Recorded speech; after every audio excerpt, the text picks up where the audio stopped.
Are you ready? The Kornelia Stephanie Show. Wake up to love, your call to action. Join Kornelia as she empowers others to live heaven on earth. Kornelia teaches listeners how to be the authority over yourself, embracing your inner guru. Feel yourself uplifted into limitless expansion, integrating ease and grace in a changing world. This show will cover topics such as unconditional love, your physical body, how to be in extraordinary relationships, create financial and emotional wealth, embracing entrepreneurship in the new earth.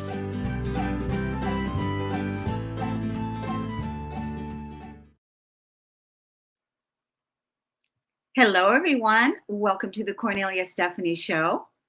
It's an honor and a pleasure to be with you today on February the 6th, 2024. I'm here with Pia and Cullen, and we are here to talk about all things ascension, all things new earth, all things that we're here creating together. Welcome, Pia and Cullen. Thank you. Always a pleasure to be with you. We're talking about what do we do when we come here. We're talking about our ascension. We're talking about how we're navigating these interesting times that we're in and everything that's going on, how we can support each other, how we can, co-create our new earth together. That's what we're here doing. And so let's just tell the audience a little bit about what it is that you do, Pia. I mean, what are we? We're creators, right? And you all have been creating wonderful support in this new earth for decades. And so let's introduce a little bit about what you do so that people that are new here, that are coming to this, that they know a little bit about you. So go ahead, Pia. Well, I'm going to ask Cullen to join me because he's responsible for at least 50% of the creative input of what we do. It is not the Pia show. It can't go on without Cullen. But we have been involved with bringing interstellar wisdom, beings of light, Mary Magdalene, Mother Mary, various voices of light and wisdom through to help people have a different perspective than what we see in our limited third dimensional perspective for years. I've been doing it for about 2 decades about 2 decades is right. Well, the current work we've been doing for about 2 decades, but actually, I think the best thing I could say to answer your introduction of us is it's all about 2 things. It's about teamwork and it's about service. And I think those are the 2 greatest things any of us, all of us, can be involved with. We can't do this alone. We cannot create what we want. We cannot sustain our lives without teamwork, first of all, and being of service. So go ahead, Pia. Even as children, Cullen and I were both very involved in whatever we could do to make the world a better place. Whether we stepped up and took care of people that we shouldn't have had to take care of because we were the children, or whether we understood healing energy and could support and help people with that, or our creative ideas could give somebody an idea, or we knew something needed to change, so we started defending things on the planet. We've been at this all of our lives, but the current work, as Cullen said, we have been doing for about 2 decades now, and we have 9 published books. All of them have won gold awards. They're all award-winning books. Our work with the Pleiadian group that we work with, called laarkmaa, just won the best series from the Coalition of Visionary Resources. Wow. So we have that. We have a system that the Pleiadians gave us called Pleiadian Earth Energy Astrology that we help people with looking at the energy of each day through a calendar that Cullen created. We have charts that I do personally for people so that they can see what their own energies are. So individually and together, we are constantly bringing forth ways to help people get a larger perspective. One of the biggest things that we want to help humanity with through the concern and help of our Pleiadian friends, is to help humanity understand that time really doesn't exist. Mhm. It is a third dimensional construct that we need here to keep ourselves from doing everything that we could possibly do simultaneously, which would confuse the heck out of us. This is the only place that we know of in our galaxy where actual time exists. And what the Pleiadian wisdom and understanding about their calendar, about their astrology, is helping people understand that energy is really the force behind everything, not time. Mhm. And so we're trying to help everyone understand that energy is intelligent. Energy knows what to do, where to be, and how to be. And so we're trying to step away from being in the box of time, because we're told that everything has a past, a present, and a future.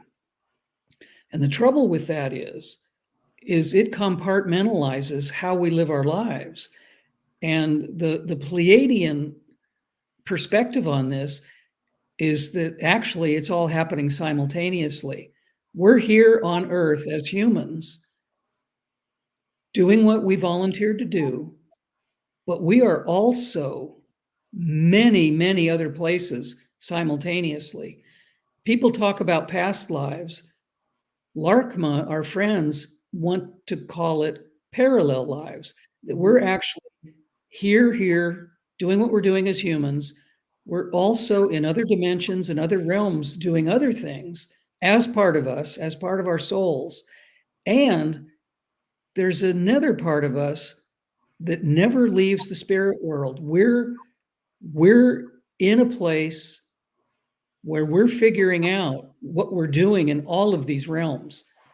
And it's extremely important to realize that what we've been taught and what we believe about just being human on Earth isn't the whole truth. It's not the big picture. We offer sessions for people to, through us, be able to connect directly to the Pleiadians, to get insights into their parallel lives, as Cullen was talking about, or whatever they need to talk about this current third dimensional experience. We have a card deck for people who want a quick answer rather than having to read a whole book to look for something they want to understand better. We do everything that we can to help people recognize who they are, to empower them to become the absolute best essence of their energy. So that's a thumbnail sketch of who we are and what we do. And you can find us on laarkmaa, laarkmaa.com, or Pia Orleane, PIAORLEANE.com. Excellent. I thank you so much for all the beautiful energy, the beautiful work that you so freely offer to us all. We really appreciate you. And now that we're kind of anchored here, let's talk about what's unfolding on planet Earth right now with being in February. Can you believe it? I feel like January was 1 month in 2 months. Like so much took place, so much, it seems like Christmas was like a long time ago.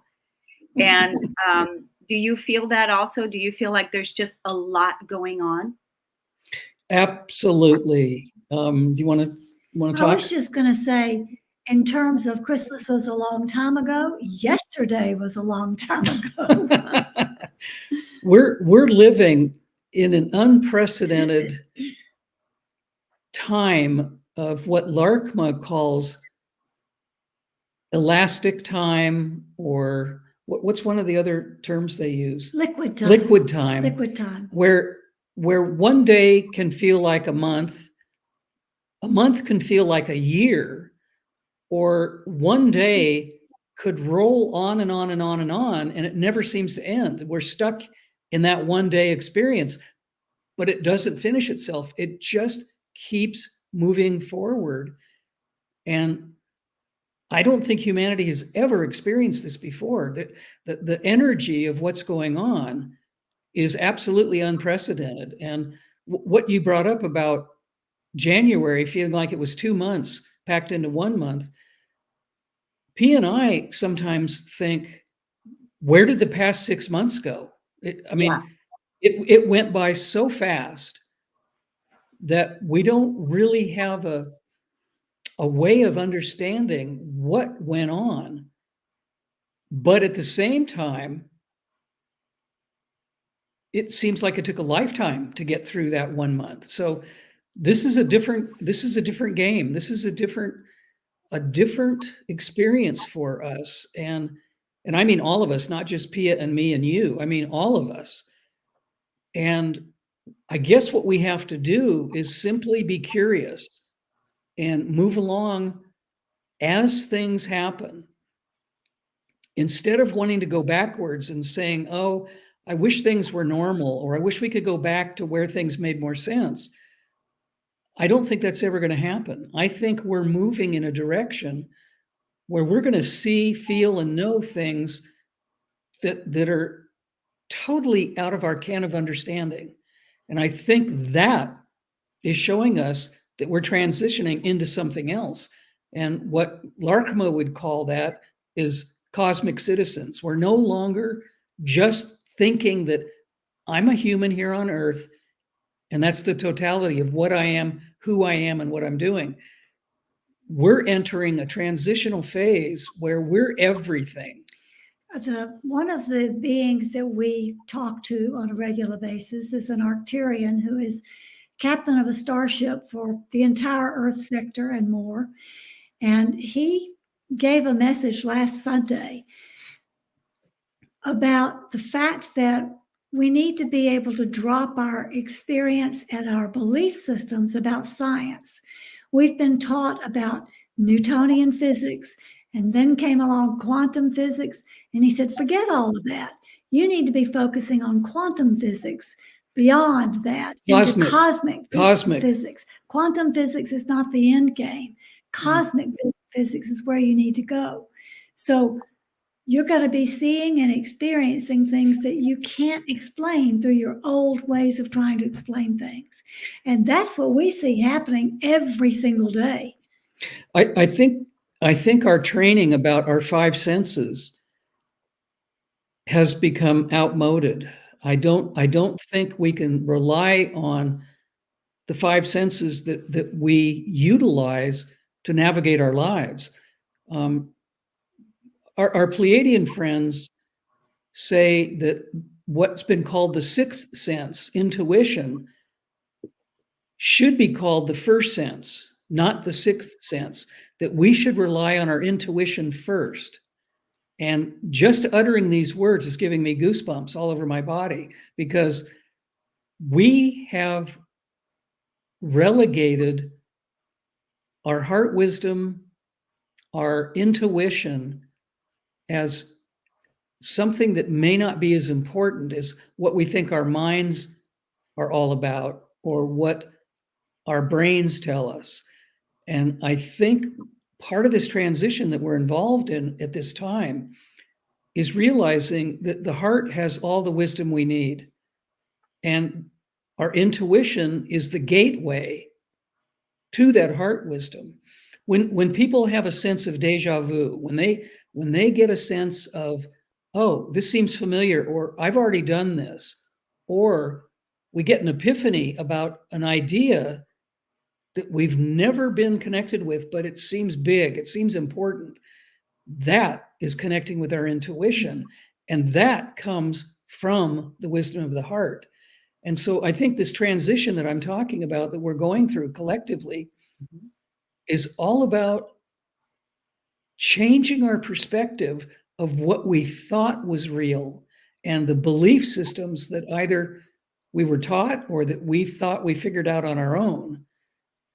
It's time to give up a lot of that information that we thought was the totality of who we are and what we're doing here, and move into a much, much, much bigger picture of being cosmic citizens. I think the summary of all that is we have to let go. Just those two words, let go, is really key to surviving right now. We have to let go of everything. Wow, talking about let go. It's a good one. Cosmic citizens. I love that. That's who we are. That's what we're doing right now. That's who we're standing in, our cosmic citizenship that we came to embody and co-create our new earth together. That's what we're doing here right now. There's a lot to say with all the energy that is currently before us. This morning, this is what I wrote down, and I'm sure that whatever I'm going to say right now, we can talk about this. I wrote down, we don't have time for fear. We're claiming back our power, our world, our energy. We are shining our light even as others around us are having a hard time and they're going through things and they're experiencing loss or sadness or whatever is going on. We're standing in our light. We're standing in our strength. The masculine and feminine inside of each of us is showing up in full support for the divine mother, the Mother Earth that is here, that is calling us to step up and take responsibility. We all want the same thing. We all want a beautiful community. We are the keepers of the garden on Earth.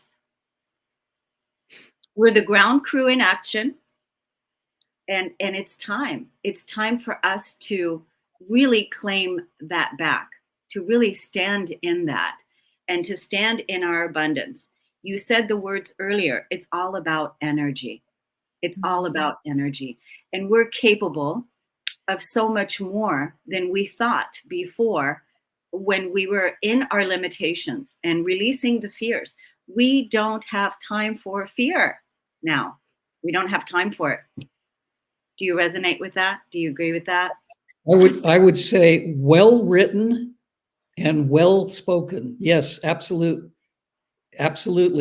resonating with that. And essential that we do not have time for fear. We're creating more and more space for love, and love is the opposite of fear. So if we want to create more things that are born of love, we absolutely don't have time for fear. Something that I think is really important to discuss here in this conversation is all of the tension, all of the war, all of the misunderstood energy that's going on around the world today. There are wars, there are tensions, there are so many things that are going on that are absolutely unnecessary at this point. We as a species have been here long enough to learn to get along. There's an old saying that's really funny. Everybody's used it. I learned everything I needed to know in the sandbox when I was in kindergarten. I knew how to share my toys. I knew how to share my treats when it was time to pause and have a Twinkie or a cupcake or something. We knew in kindergarten that the toys belong to all of us. The food belongs to all of us. What we see going on today around the world is the opposite of cosmic understanding and cosmic citizenship. The wars that are going on worldwide have to do with one simple idea, and that is tribalism. Each tribe, whether that's a country or a religion or a culture, still believes that group is right, that what they believe in, whether it's religion, culture, their society, they take the stance that our way is the right way and everyone else is wrong. That's what creates tribalism. Tribalism creates war. In order to stop that kind of thinking, that kind of awareness, Lack of awareness. thank you. Yeah. Moving into consciousness, moving into cosmic citizenship, and realizing, as I said at the very beginning of this discussion, teamwork. We have to work together to create the absence of war, poverty, hunger, whatever is that doesn't work on this planet can be attained by teamwork, by getting along and realizing that we're here to help each other. We're all equal. And until we do that, until we come to that realization collectively, we are not going to join cosmic consciousness. We're not going to become cosmic citizens. We have to make that choice to stop realizing that one of us is better than the other.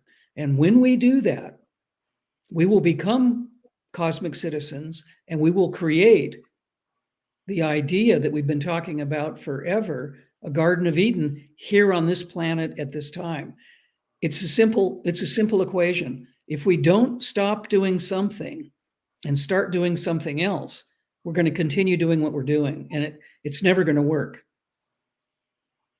I love the sandbox. Let's play in the sandbox and share our toys and share our, resources and build beautiful castles together, because that's what we're doing. We're building our new earth, what we came here to do. This is what we came here to do, and we're here for it. And I don't know about you, but on my watch, there is no war. In my reality that I'm creating, I will not stand for that, because I know the war that first had to be healed and realized was within me. And once I took ownership and took responsibility for my healing and healed those separate parts within me that needed to be balanced and healed and restored, and then that peace can be brought out into the world. And we each have these gifts that we're here to bring, so that, like what you said, we're here to be part of a team. And I think, do you think, Cullen, this is now part of the Aquarian age?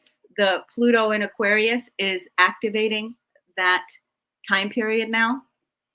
I think that is exactly what we're going to create with the change of these energies. We have talked about with you on your shows forever. You just explained it just now, but I'm going to say it in a different term. But I know you're going to enjoy this term. It all starts at home, and that's what you just explained. And what you said, Kornelia, about the war is within me, and when I heal myself, that is the most potent, powerful first step anybody can take. And when somebody works through that battle and wins that war and harmonizes all aspects with love inside themselves, that creates unbounded compassion. So the compassion that comes out of that then allows us to love people unconditionally without judging them. And when we don't judge them, we stop the separation. And that's the steps that have to occur for us to move forward in unity and become cosmic citizens. It's a simple thing. It's the equation of microcosm and macrocosm. What you just explained, Kornelia, is the microcosm of what we do within ourselves first. When we accomplish that and we radiate that outwards, that is what changes the macrocosm. That's what changes the bigger picture of society, of culture, of everything. And it just has to happen. One of my grandmothers used to say, when she saw people not getting along, she would say,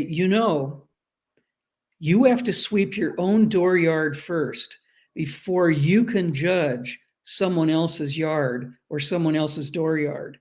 And I thought about that when I was a little kid. And at first, I probably didn't really understand what she meant, but as I got older, I realized she was talking about what we're talking about right now. Clean up your own yard, clean up your own house. And as you do that, you cause a great difference outside of yourself. And that ripples out and ripples out and ripples out. And I mean, she said that as a very simple thing to me 70 years ago. And it makes more sense now than it did then, because the world, unfortunately, is in worse shape now than it was then when she was speaking those words. So it's up to us. It starts at home and it moves outward. And it doesn't just move outward to other people and other cultures, it ripples out into the universe. We are not simply an isolated planet here on Earth. We are part of a much, much bigger scope of creation. We are part of a much bigger consciousness. The little things we do that we might say, well, I'm so little, maybe what I do doesn't make any difference, is absolutely untrue. Every little thing we do positively, lovingly, compassionately, as Pia said, does make a difference. And it ripples probably to the end of creation. And we have to realize that that is how powerful we are. And that's why we're doing all of the work that we're doing, is remembering who it is that we are, realizing how powerful it is that we are. And it does begin at home, and it does begin with the simple things. You know, when I said earlier, we all want the same thing. What I mean by that is we all really, truly want peace. We all truly, really want unity. We came for this. We came for a simple life, not a complicated life, not all these complications that we've had for eons. We're here to restore order and harmony again. And like, I love this so much, Pia, you say it every week, and that is, we are here because we love you. And so I'll even add to that by saying, we are here because we love each other. We are here because we love each other. And that is the foundation upon where we're building our new earth. And it starts at home. It starts with the work and healing that you're doing within your own home and within your body, and the peace that you're bringing to the world. And then we're coming here and speaking our consciousness, our realizations into existence, putting it out there. And also, like you said, we're not alone, and we're being watched. We're being watched by the galaxy. All the work that we're doing here on this planet, which has never been done before. So, you know, well done you. Well done us. Well done team. Well, I'm so grateful to be part of this team, and I'm so grateful to be here now, even though I'm so exhausted. I'm exhausted. I don't know about you, but I am exhausted. And at the same time, I feel the enthusiasm and the fire and the energy that is coming, that is saying, yes, it's now really our time. It's our time to shine. So what say you about that? Well, the exhaustion is part of it. Everybody we're talking to is telling us how exhausted they are. We feel the exhaustion. Everybody that we talk to is having sleep issues. They can't sleep, or their sleep is irregular. And the pattern of how we have regenerated through sleep is changing. We're now having to regenerate a different way. We're having to take that exhaustion into a parallel service field of what we're going to do without focusing upon the discomfort, because things are not the way they used to be. That's a big statement, but that is a large part of what we're having to do. It is. And I want to go back to something you said a minute ago, Kornelia. You said simple. Yeah. When Pia and I met a long time ago, I believe it was the first discussion we had, actually. She looked at me and she said, we're talking with each other. We're getting to know each other. I think it was the very first night we met, actually. She looked at me and she said, I'm only interested in two things. And I said, okay. She said, I'm only interested in simple and deep. I love that. I think you've said that Simple. before. You've said this before on this show. Yeah, and that's important. And if I take that to what laarkmaa talks about how humans are stuck in too much complexity, they love to talk about this subject, and they laugh about it lovingly, not sarcastically. But they say, we see that you humans are very proud when you say, oh, I'm very complicated. I'm a very complicated person. And they look at us and they say, you don't really need to be complicated. That is not something you want to try to achieve. You want to be uncomplicated. You want to be simpler. And I think what they mean by that is the age-old idea of being a human being, not a human doing. By being human doings, we complicate everything. We make everything much more chaotic. We make everything way more complicated. If we spend more time just being a human being, quieting ourselves down, stepping away from too much technology, stepping away from too much activity, guess what happens? We become simple. We become more of who we really are. So that idea of the proud statement, oh, I am so complicated, meaning aren't I important? Aren't I special? We need to go away from that and go in the opposite direction as quickly as possible. Sorry, Pia, as soon as you said, when we get still, we also become intuitive, because that's when we're tapping into that intuitive part, because you said that should be the first sense. Mm-hmm. So that when we get still and when we let go and when we get calm, that is when we can tap into our intuition, into our intuitive guidance, and making that a beautiful connection that you're having with your inner intuitive, that already knows what steps to take, that already knows what to do next, that already wants to guide you in a very simple, loving way. Kornelia, that is so well said. And I think it's important for people to acknowledge that the world around us has become very complicated. And when we try to deal with all of those complications, it can wind up putting somebody into a state of fear. Fear that they're going to miss something, fear they're going to get it wrong, fear they're not going to understand it. Fear can overwhelm because of the complexities of, oh, it's complicated.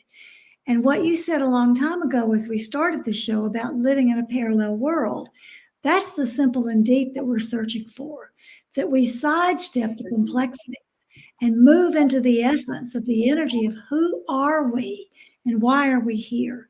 And I actually feel that Pluto moving into Aquarius is really going to do a lot to free us to be in that particular position. We may lose a lot on the way, but what we're losing is complications we don't need. You know, it is so well said, with, you know, where we're going. And it is about, and we're here talking again, sharing the vision of where we're going. The tribal community, we all want to belong. We all want simplicity. We all want a simpler life, because I don't know about you, but you know, being so busy doing, we have to come back to our humanity, like you said, Cullen, and be a human being, and realize that being a human being first has so much value without even anything. It by itself, it is extremely valuable to be a human being.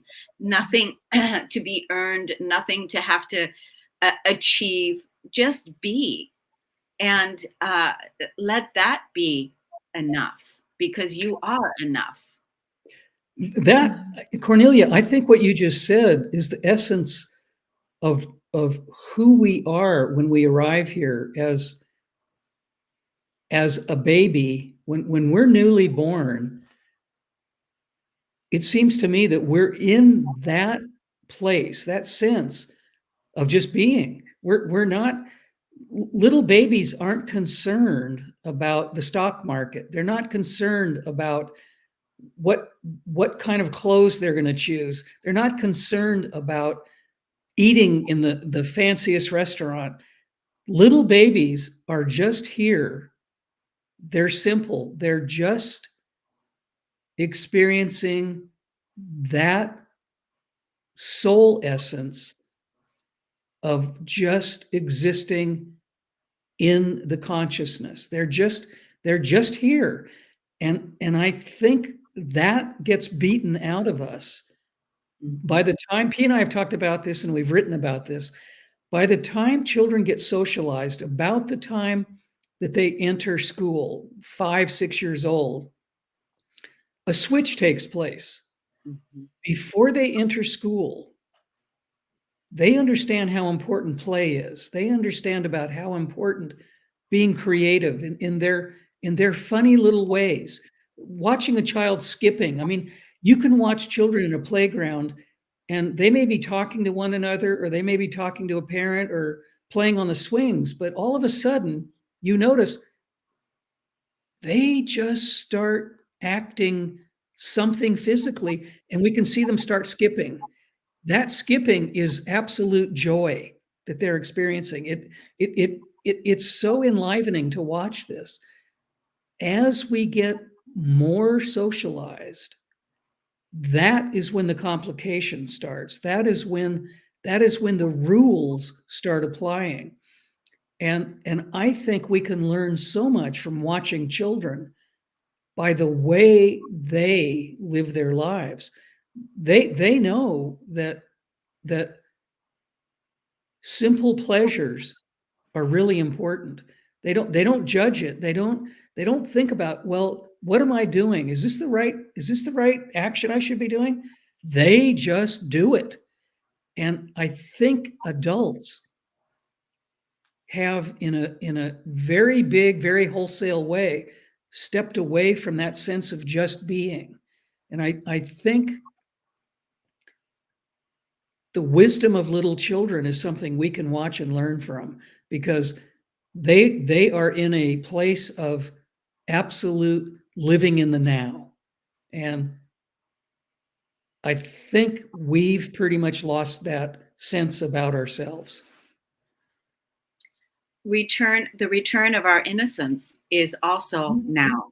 The return of our innocence, the return of our inner divine child that wants to come out and play, and making room for that, because all of us are returning to our innocence. This is all part of it.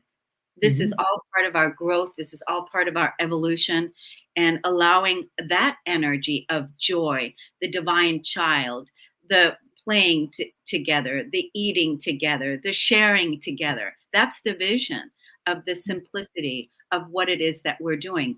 And now, especially now, with really stepping up and reclaiming our divine birthright back to us, and building upon that with the expression of the return of our innocence, the return of the magical child, the divine child coming out and playing.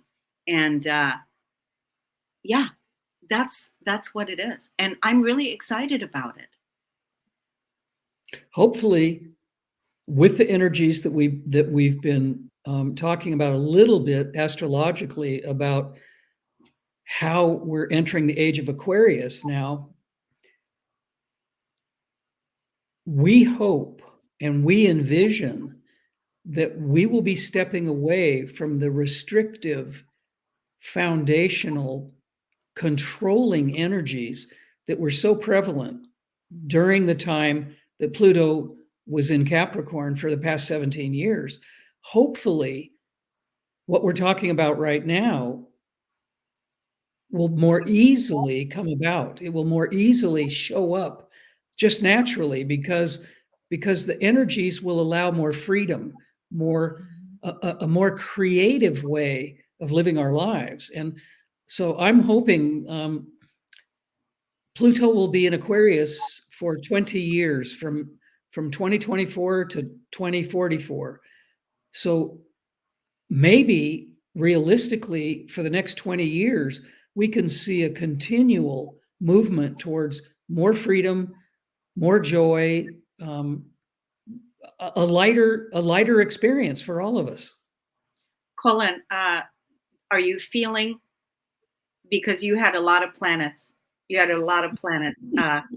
in Capricorn. I'm just wondering, because we talked about that last month, that we were going to see if you're feeling the difference. Now, there's still Capricorn energy playing out, right, on a personal level in our personal lives, personal planets.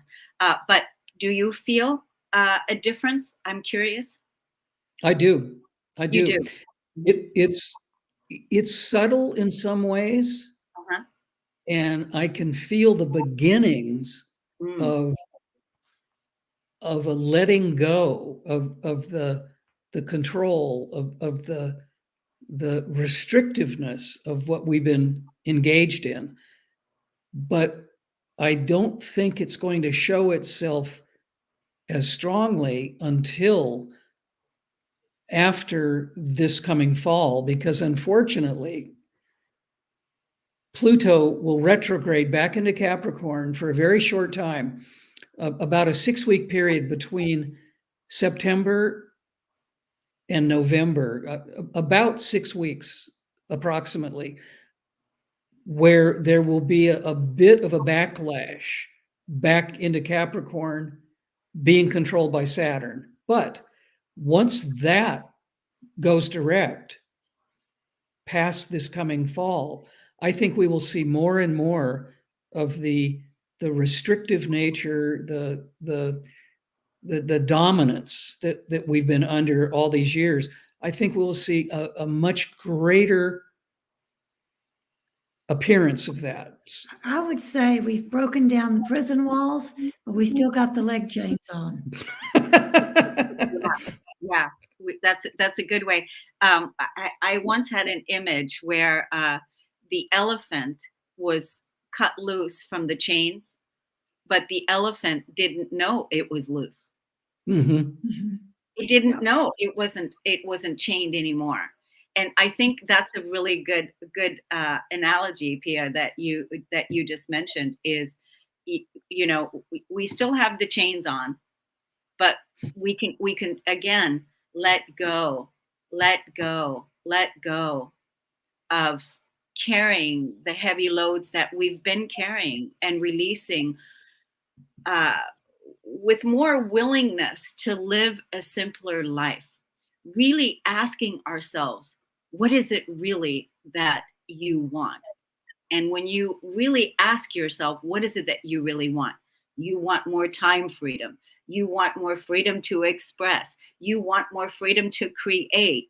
You want more freedom to play. You want more freedom to be in nature. So all these things, identifying all these things, and then being willing to live those desires, right? I think that's absolutely right. We as humans get so used to doing what we do, the habitual patterns of what we're used to, what's going on in the outer world. And I think the analogy that both of you made in the different ways that you just explained what you explained, I think it takes a time for that transition to occur. I think it takes a little bit of time for the elephant to realize that it can now have the movement that it couldn't have before.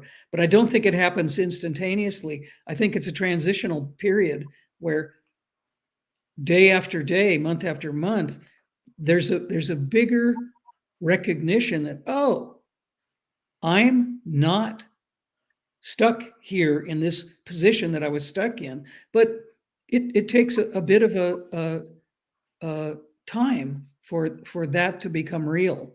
And I think once that happens, that is when the watershed, the benchmark changes, and the freedom, boy, you could see that elephant just trotting off as quickly as possible to wherever it wants to go.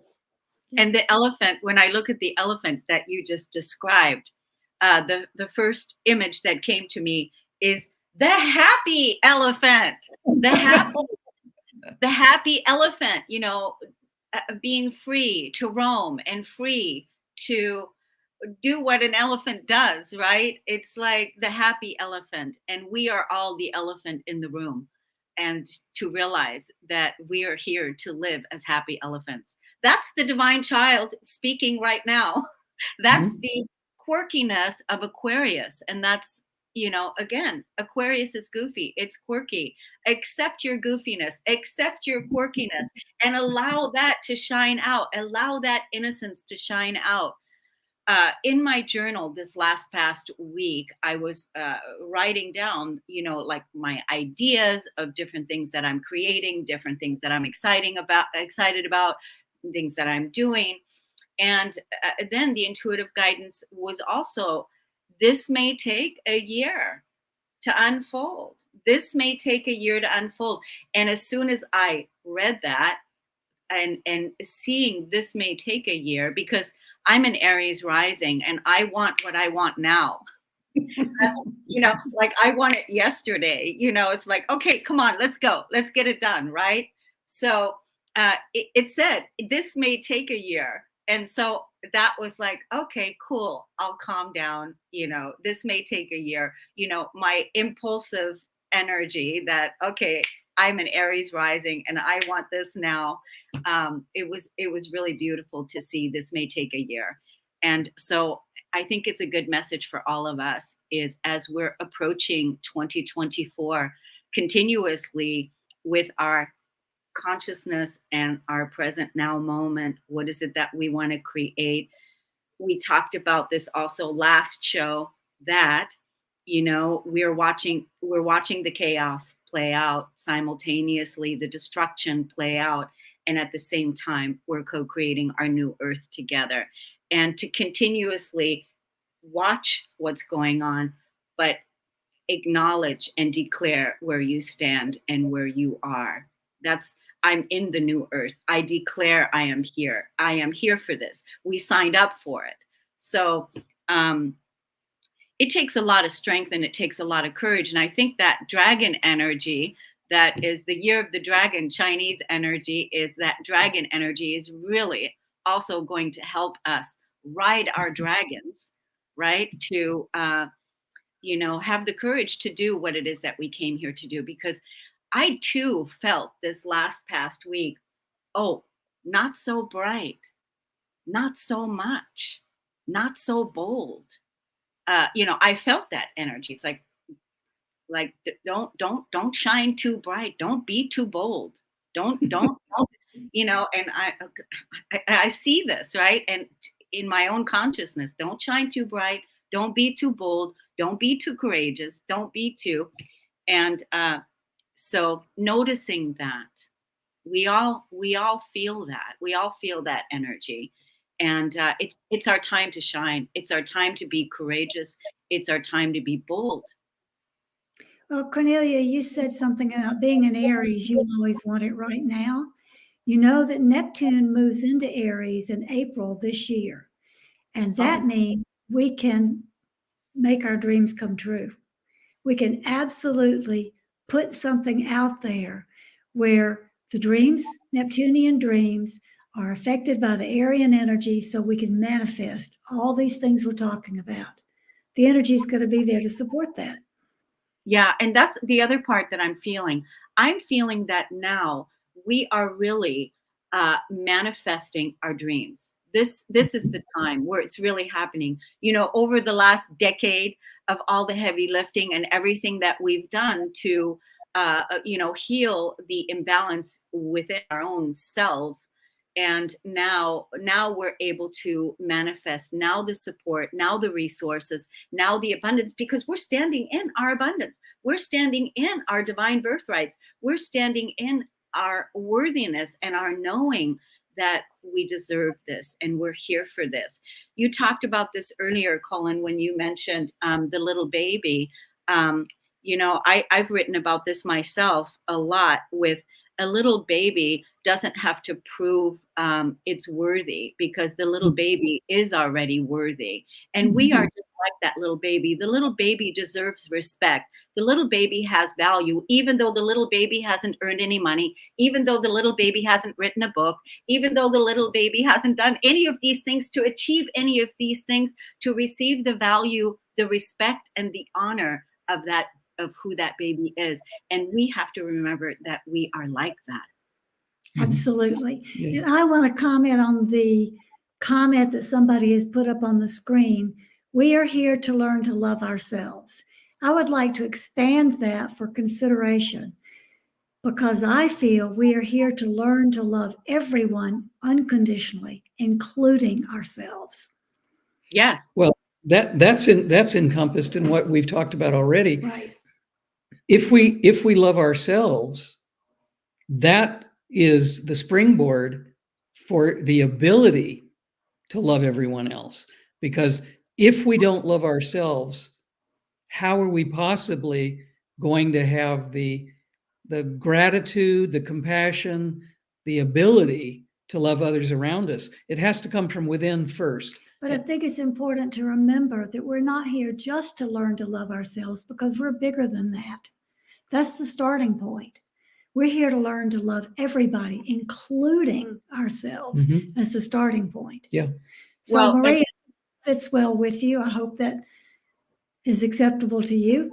Yeah, absolutely. So, as far as the love piece, is like both of you said, we're here to love ourselves. And Marie said this, we're here to learn to love ourselves. In the Piscean age that just closed, part of what we used to do is we used to love others first, or serve the neighbor first, before we were in the equation. We put ourselves last.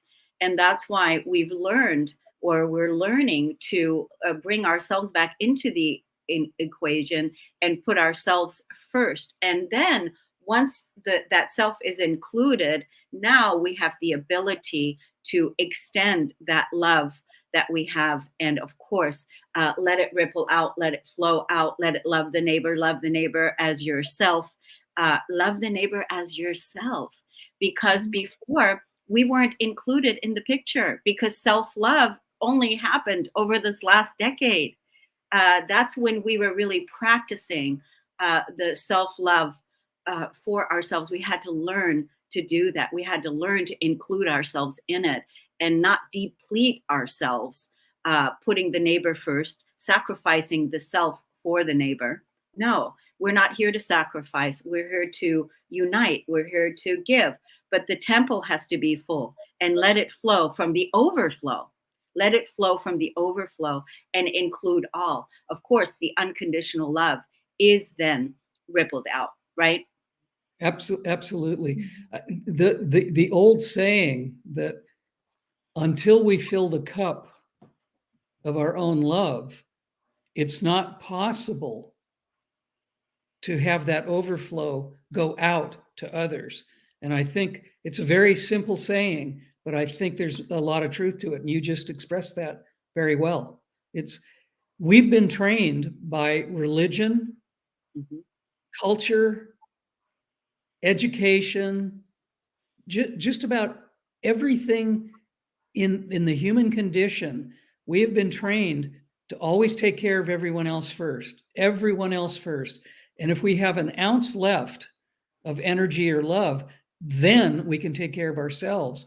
And a lot of people don't like hearing this, but that equation is absolutely upside down. The pyramid there is absolutely upside down. I think the airline industry got it first, with the flight attendants put your oxygen mask on your face first and then help your child.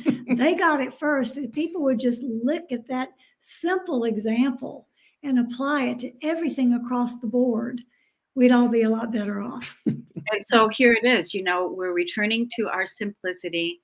We're learning to love ourselves as our neighbor, right? Because because we're one. That's really on the level of truth, that is true. And so when we become our own savior, when we take responsibility for our own self, loving ourselves and nurturing ourselves, doesn't mean that we don't have support from the people around us and love from the people around us. But we said, yeah, I need this love. I deserve this love, and I'm giving it to myself. And that's the place to begin. And then let that love ripple out to everything and everyone that comes into your sphere of influence. One of the things I love most about doing the individual Pleiadian Earth energy astrology charts for people is starting with that premise that everything is energy, looking at that person's energy to find out what is it that you're not seeing that you need to love about yourself. What is it that you need to see that you are blocked from, and how you are connected to everyone else that you're just not seeing. I love being able to help people find that, because we are energy and we all have gifts that we can share in a united whole. We're all valuable. And there's something else important to say, I think. If we're truly loving ourselves in the way that we need to, that doesn't mean we don't have compassion or love or respect for other people. It's not an only this or only that. When we're working on ourselves and we're loving ourselves, that doesn't mean the energy of respecting others, even taking care of others to a degree, and being compassionate towards them, that is still going to be going on. It's not a selfish act to think that we're only loving each other after we've loved ourselves enough. We're doing that simultaneously. And I think that's really an important thing to understand, because it's not a one-way street. As we're working on ourselves, we can also simultaneously be sending that love and compassion out and out and out. So if someone listening to us today thinks that we're saying only love yourself first until your cup is filled up, we don't mean that radically nor completely. We also mean that while we're loving ourselves, we can also be participating in the love, the nurturing, the respect, and the compassion for others also at the same time. And I would like to thank Amy for your kind words about our books and our work. We appreciate it, and we're so glad that what we do can touch you. Thank you for your wonderful, sweet words. Yeah, let me read that out. It says from Amy, I love your books, Pia and Cullen. They've helped me learn so much about myself and how to love myself more and more. We're beautiful sparks of light. And that is also a beautiful endorsement of your work and your legacy, Pia and Cullen, that you have tirelessly given us. And that is the legacy that you're leaving here on this planet. And, remembering who it is that we are. And that is, it's all connected. It's all so beautiful. I feel honored to have you on this show, which takes me right away to March. I want to tell Amy and I want to tell Marie, thank you so much for your comments. We appreciate that.